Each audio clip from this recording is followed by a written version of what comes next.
Hey everyone, welcome back to the channel. In this video, I'll show you how to fix the issue where Google Chrome doesn't appear in full screen.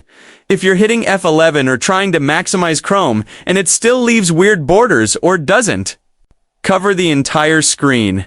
Don't worry, I've got you covered. The first thing you should try is simply pressing F11 on your keyboard. That's the shortcut that toggles Chrome into true full screen mode.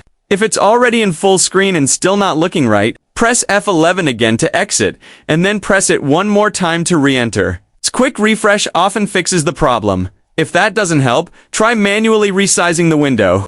Go to the top corner of Chrome, click the square maximize button, and drag the edges of the window to fill your screen.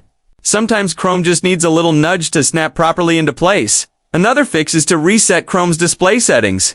Click the three dots in the top right corner, go down to Settings, and scroll to the bottom where it says Reset Settings.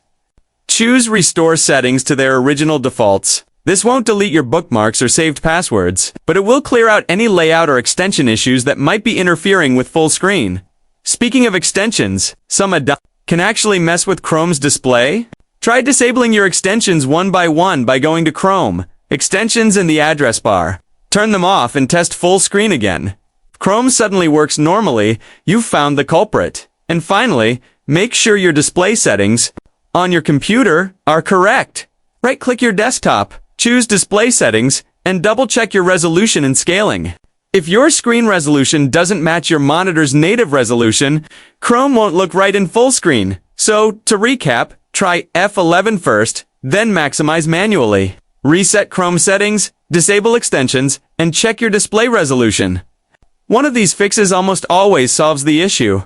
That's it for today's quick tutorial. If this helped you get Chrome back into full screen, go ahead and hit the like button, subscribe for more easy fixes, and tap the bell so you don't miss my next video. Thanks for watching, and I'll see you in the next one.